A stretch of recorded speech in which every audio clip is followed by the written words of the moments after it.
Ustaz, saya mau nanya, gimana caranya menjaga sholat agar khusyuk? Ini bukan nanya, nyindir. Ada ulama Suriah namanya Ali Tontowi, almarhum Syekh Ali Tontowi menulis kitab kecil saja, sholat khusyuk. Katanya ada 5 langkah. Yang pertama, wuduknya jangan ngomong. Hadis sahih tentang wuduk jangan ngomong. Jadi ketika wuduk itu hadis riwayat Ibnu Majah, saat air masuk ke mulut maka iktikat hakikatnya keluarlah dosa-dosa mulut. Jadi khusyuk sudah dijaga waktu wuduk. Air waktu membasuh muka keluarlah dosa-dosa dari kelopak biji mata. Air menyiram tangan keluar dosa dari celah-celah jemari tangan. Air mengusap kepala keluar dosa isi kepala sampai ke lubang telinga. Air menyiram kaki keluar dosa sampai dari celah-celah jari kaki. Makanya jangan cerita waktu wudhu. Ini sekarang kita lihat di toilet orang wudhu sambil buka. Kan gua udah ngomong kemarin jangan. Tapi lu gak ngerti kan akhirnya ya kayak gitu kan. Makanya khusyuknya rusak.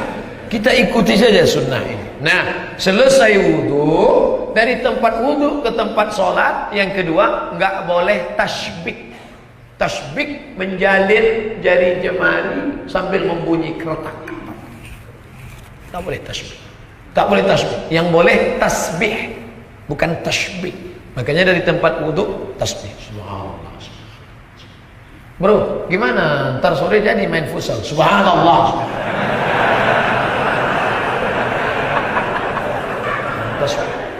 Dah, yang ketiga, ketika azan berkumandang, ya. Apa kata Imam Jalaluddin Abdurrahman As-Suyuti? Kalau orang ngomong sedang azan, dikhawatirkan matinya su'ul khatimah. As-Suyuti itu ngomong.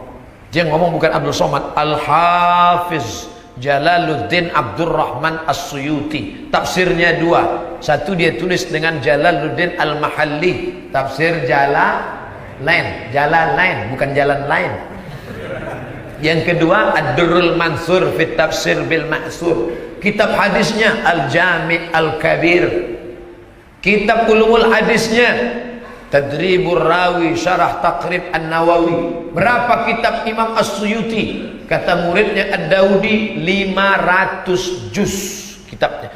Hafalan hadisnya berapa? Dia ngaku hafiztu mi'atai alfa hadis. Aku hafal 200.000 hadis.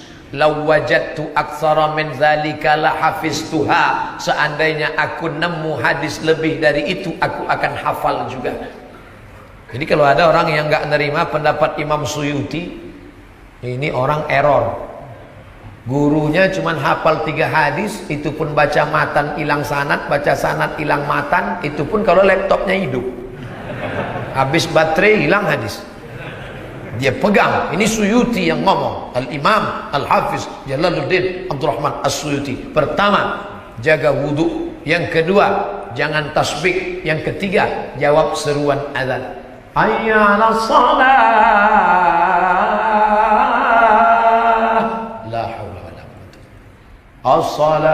As-salatu khairum minan sadaqta wa bara'ta wa ana 'ala dzalika minasyahidin wasyakirin. Nah, ini mesti dijawab. Setelah itu doa wasilah. Allahumma rabb hadhihi ad-da'wati at-tammati was-salati al-qa'imah ati sayyidina Muhammadan al-wasilata wal-fadilah wasyarafa wad-darajata al-'aliyata ar-rafi'ah. Allahumma maqaman mahmudan alladhi wa'adta.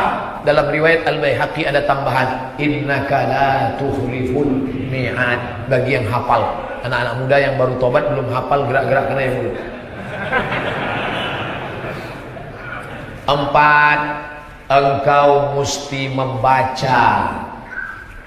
Qiraah dengan mutola'ah beda. Qiraah baca buku mulutnya bergerak, qiraah namanya. Sedangkan mutola'ah mulutnya diam. Kalau ada orang baca novel Tenggelamnya Kapal Panderwi, ayat-ayat cinta, diam, itu namanya mutola'ah. Tapi Quran bukan mutola'ah, qiraatul Quran, baca bukan mutola'ah. Makanya kalau ada orang baca Quran mulutnya diam aja, itu bukan baca Quran, itu namanya mutola'atul Quran. Qiraah mulut bergerak. Datang orang bertanya kepada Khabbab ibnul Arth, sahabat Nabi. Ya Khabbab, ya, Nabi itu waktu sholat mulutnya bergerak atau diam? Kata Khabbab, aku melihat Nabi sholat mulutnya bergerak. Dari mana kamu tahu Nabi itu mulutnya bergerak? Bittirabi lihyatihi, aku lihat jenggotnya bergoyang. Kenapa jenggotnya bergoyang? Karena dagunya bergoyang, karena rahangnya bergerak.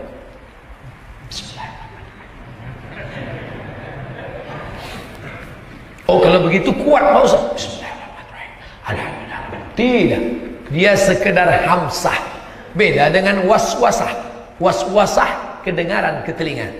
Alladzi hamsah didengar telinga sendiri. Maka bacaan sholat. Maka saya heran kalau ada orang sholat Allahu Akbar.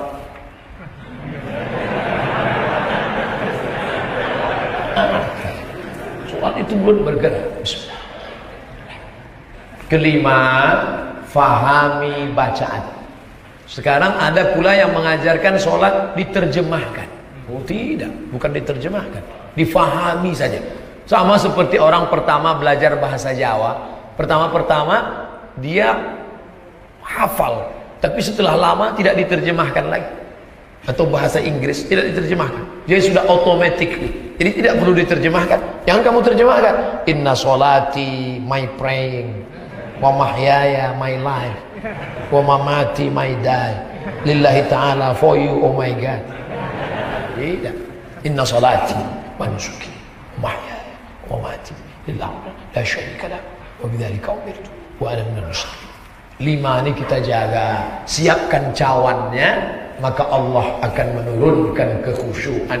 Boleh jadi yang ngomong ini, yang ngajarkan anak-anak mudaku, boleh jadi kau lebih khusyuk daripada ustadz yang ceramah, karena hatimu lebih bersih, karena makananmu lebih halal, engkau jauh dari syubhat.